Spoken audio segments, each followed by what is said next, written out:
What's up, guys? This is Anthony from Hawkeye Rides. We're here in Dubai and we're showcasing the 2026 Kia Carnival in Pantera Gray. And this is going to be a long-term review. So we're going to show you the drive during the daytime and during the nighttime so you can see the lights. We're going to go over the interior specs.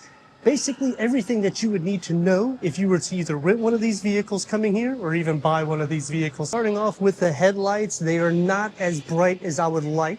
The Tiger Nose grille covers up the whole front fascia. The lower gets the front parking sensors, which does make it a little bit easier. The trajectory does expand, but because it's a larger vehicle, it's also a wider vehicle, it does make it a little bit more difficult for parking. You can see how close you have to park. And what I mean by close, I'm gonna just show you, look at this. Literally almost taking the side view mirror out. And even the base trim gets these 18-inch wheels. The main reason why we decided to pick this as our long-term vehicle is because of cargo capacity. I mean, check this thing out. And this is to fit 5. We have one seat here.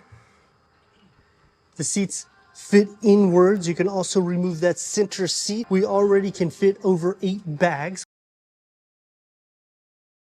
The best part? Everybody can fit in the vehicle perfectly fine. Cloth seat upholstery, manual seats for the front. It is a little bit more on the firm side where you're resting your arms on both the passenger and driver's side. Auto up and down, and the key fob. It's actual key. Let's fire it up.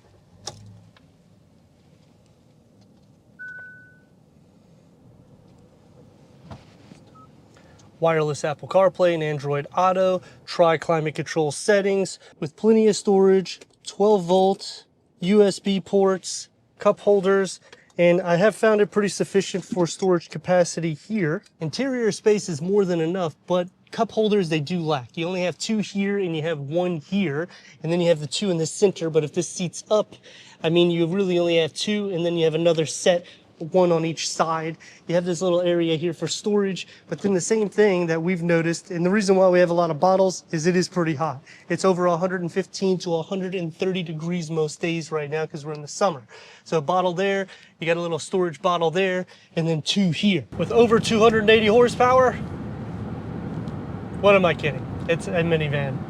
The good thing about this minivan though is I have been averaging over 12 kilometers per liter, which is pretty good, 12.5.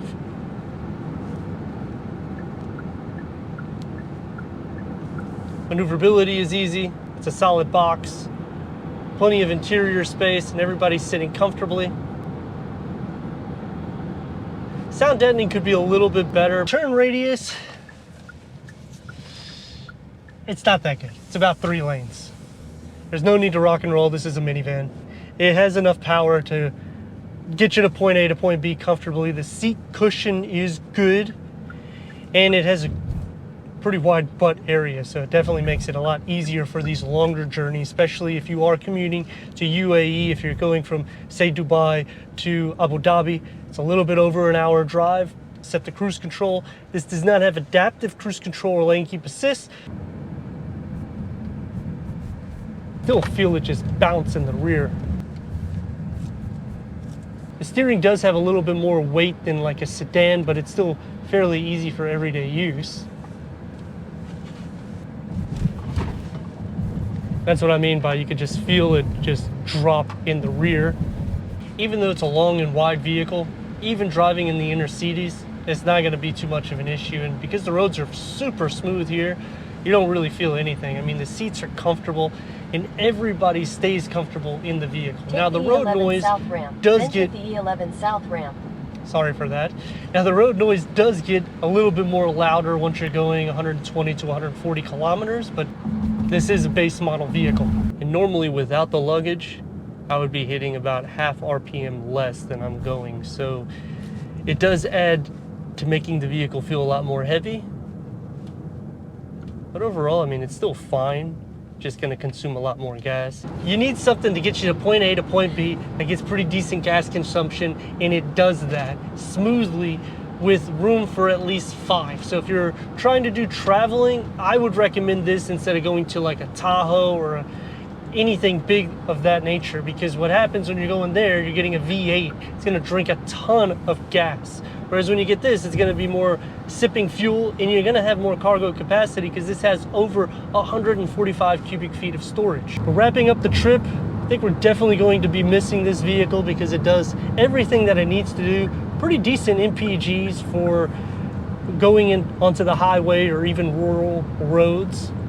Stop and go traffic, it has a sufficient amount of power, but the best part about it is it has enough cargo capacity. It does lack a little bit in cup holders and storage throughout, but for the most part, it's a comfortable ride. I mean, let me know your thoughts in the comments. If you're new to the channel, consider subscribing. Check out this next video right here.